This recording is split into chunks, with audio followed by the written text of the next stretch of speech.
খবর শুনছেন Kolkata news TV থেকে। প্রথমেই বিশেষ খবর। তীব্র গরমে পুড়ছে বাংলা, নাজেহাল রাজ্যবাসী। আচমকা নবান্নে বৈঠক কেন ডাকলেন মুখ্য সচিব? অ্যাকাউন্টে টাকা না থাকলেও করা যাবে ইউপিআই পেমেন্ট, গ্রাহকদের জন্য আসছে বড় সুখবর। রামনবমীর শোভাযাত্রা যাদবপুর বিশ্ববিদ্যালয়ের ক্যাম্পাসে করা যাবে, মিলল অনুমতি। ইস্ট ওয়েস্ট মেট্রোয়ে এলো বড় বদল, সময়সূচি বদলাচ্ছে, ট্রেন কমছে, সমস্যায় পড়তে চলেছেন যাত্রীরা। বিস্তারিত খবরে আসার আগে বলবো, আমাদের চ্যানেলটি যদি আপনাদের ভালো লাগে অবশ্যই লাইক, কমেন্ট এবং সাবস্ক্রাইব করবেন। তীব্র গরমে পুড়ছে বাংলা, নাজেহাল রাজ্যবাসী। আচমকা নবান্নে বৈঠক কেন ডাকলেন মুখ্য সচিব? তীব্র গরমে পুরো বাংলায় নাজেহাল অবস্থা। বৃষ্টির দেখা নেই। এদিকে কলকাতা সহ দক্ষিণবঙ্গের একাধিক জেলার তাপমাত্রা প্রায় 40 ছুঁই। তাপপ্রবাহের সতর্কতা রয়েছে একাধিক জায়গায়। আগামী কয়েকদিনে তাপমাত্রা আরো বাড়বে বলে খবর পাওয়া যাচ্ছে। এসবের মাঝেই নবান্নে আচমকা জরুরি বৈঠক ডাকলেন মুখ্য সচিব। তীব্র রোদ সঙ্গে গরম হাওয়া, দুইয়ের চাপে ক্লান্ত হয়ে পড়েছেন সকলেই। এই প্রখর রোদে 2 মিনিট দাঁড়ানো যেন এক মুশকিলের কাজ। এই আবহে আবার অনেক জেলায় জলের সমস্যাও শুরু হয়েছে। জলকষ্ট মোকাবিলা করতে তাই আগেভাগেই কোমর বেঁধে নেমে পড়েছে নবান্ন। এদিন দুপুর 12টা থেকে নবান্নে বৈঠক ডাকেন মুখ্য সচিব। জানা যাচ্ছে এই বৈঠকে দক্ষিণবঙ্গের সকল জেলা শাসকদের উপস্থিত থাকতে বলা হয়েছে। তবে শুধু দক্ষিণবঙ্গেই নয়, বাকি সকল জেলার জেলা শাসকদেরও হাজির থাকতে নির্দেশ দিয়েছেন। এই মারাত্মক গরমে যদি জলের সংকট দেখা যায় তাহলে কিভাবে তা মোকাবিলা করতে হবে সেই নিয়ে বৈঠকে আলোচনা করা হবে বলে খবর। নবান্ন সূত্রে জানা যাচ্ছে, গরম পড়তে না পড়তেই রাজ্যের একাধিক জেলা থেকে জল সংকটের অভিযোগ আসতে শুরু করেছে। সেই তালিকায় নাম রয়েছে বাঁকুড়া, পুরুলিয়া, ঝাড়গ্রামের সহ একাধিক জেলায়। একদিকে এই হাঁসফাঁস করা গরম, তার উপর যদি জলের সমস্যা দেখা যায় তাহলে আরো মুশকিল হবে। কিভাবে এই সংকট মোকাবিলা করা যাবে তা নিয়ে আলোচনার জন্যই আজ মুখ্য সচিব বৈঠক ডেকেছেন বলে অ্যাকাউন্টে টাকা না থাকলেও করা যাবে ইউপিআই পেমেন্ট, গ্রাহকদের জন্য আসছে বড় সুখবর। বর্তমানে ভারতবর্ষে অনলাইন ডিজিটাল পেমেন্টের সিস্টেম খুবই জনপ্রিয় হয়ে উঠেছে। বিগত কয়েক বছরে উল্লেখযোগ্যভাবে বেড়েছে ইউপিআই ব্যবহারকারীর সংখ্যা। পাড়ার মোড়ে, চায়ের দোকানে হোক কিংবা শপিং মলে ইউপিআই পেমেন্ট প্রায় সর্বত্র গ্রহণযোগ্য। ইউপিআই অ্যাপের সাথে ব্যাংকের অ্যাকাউন্ট লিংক করলেই করা যায় এই পেমেন্ট। আবারও বর্তমানে রুপে ক্রেডিট কার্ডের সাথেও লিংক করা যায় ইউপিআই। তবে এবার অ্যামাজন পে এমন একটি প্রকল্পনা গ্রহণ করেছে যাতে ব্যাংক অ্যাকাউন্টে ব্যালেন্স না থাকলেও আপনারা ইউপিআই পেমেন্ট করতে পারবেন।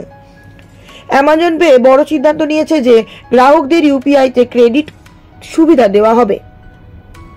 এই ধরনের অফার বর্তমানে শুরু করেছে বেশ কয়েকটি ব্যাংক।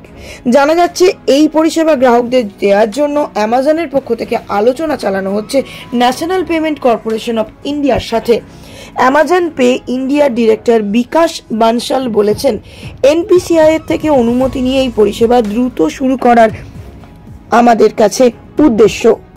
তার কথায়, ক্রেডিট অন ইউপিআই থাকলে একটি বড় উদ্যোগ হবে।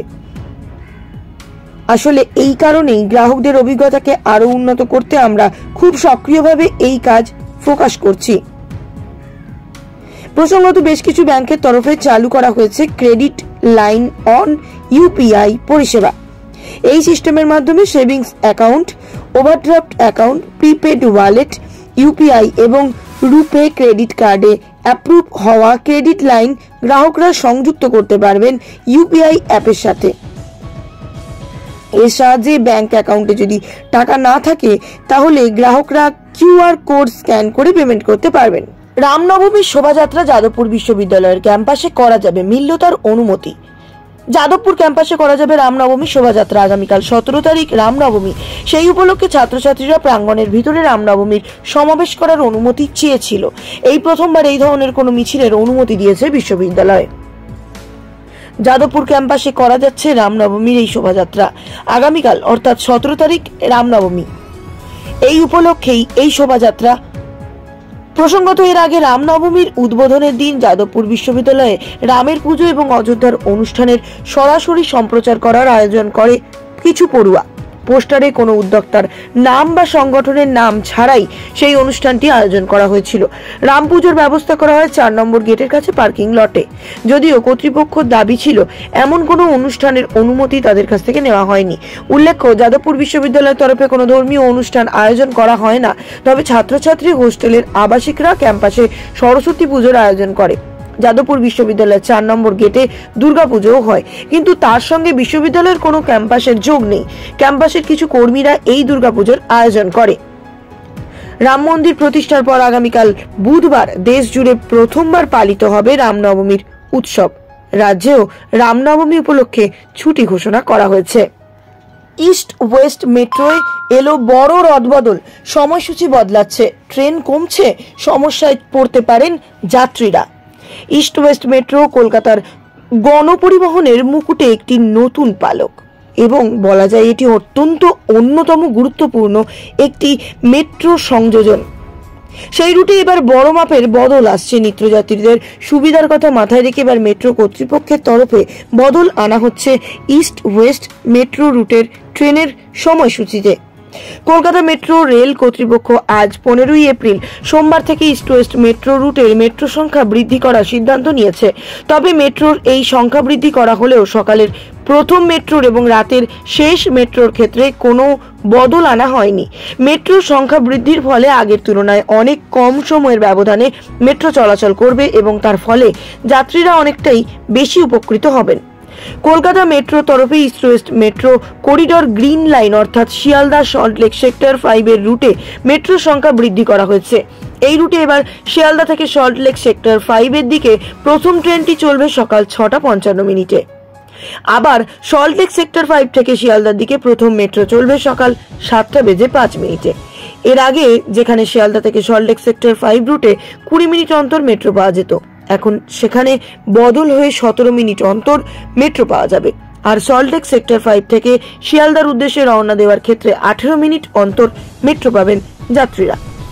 শিয়ালদা থেকে সল্টলেক সেক্টরের 5 এর রুটে রাতের দিকে শেষ মেট্রো পাওয়া যাবে রাত 9:35 এবং সল্টলেক সেক্টর 5 থেকে শিয়ালদার দিকে রাত্রে শেষ মেট্রো মিলবে 9:40।